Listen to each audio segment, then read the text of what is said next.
સુરતના Udhna police station હદ વિસ્તારમાં એટીએમ તોડીને બે ઇસમો દ્વારા પૈસાની ચોરી કરવાનો પ્રયાસ કરવામાં આવ્યો હતો।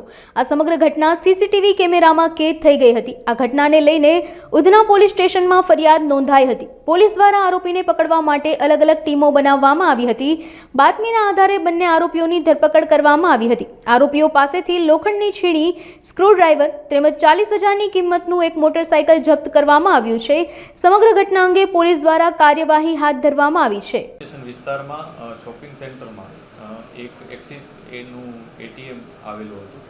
આ એટીએમ સેન્ટર ખાતે રાતના સમયે બે વ્યક્તિઓએ તેને તોડી અને તેમાંથી ચોરી કરવાનો પ્રયાસ કર્યો હતો। જે બાબતે તરત જ જે એટીએમ કંટ્રોલ રૂમ હોય છે ત્યાં સિગ્નલ ગયું હતું અને એ આધારે તેઓએ સુરત શહેર પોલીસ કંટ્રોલ રૂમમાં આ બાબતે જાણ કરી હતી।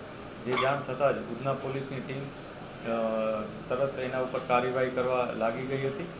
જેમાં સ્થળ ઉપર વિઝિટ કરતા જે એટીએમ મશીન જે હતું સેન્ટર, ત્યાં જે મશીન હતું એ તૂટેલી હાલતમાં હતું અને ત્યાંથી બે વ્યક્તિઓ ત્યાંથી નીકળી ગયા હતા એ પ્રકારની માહિતી પોલીસને મળી હતી। પોલીસે આ બાબતે તપાસ કરતાં જ બે અજાણ્યા ઇસમોની તપાસ શરૂ કરી હતી, જેમાં આગળ જઈને સફળતા મળી હતી।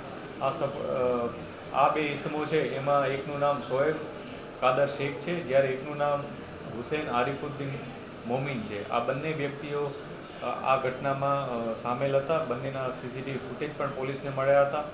આ બંને આ પ્રકારની ચોરી કરવાનો પ્રયાસ કર્યો હતો, જેમાં નુકસાન પણ કર્યું હતું, જેથી પોલીસે આ બાબતે ગુનો નોંધ્યો હતો। આમાંથી જે શોએબ છે એ અગાઉ પણ લિંબાયતના એક ગુનામાં, ચોરીના ગુનામાં સંડોવાયેલ હતો।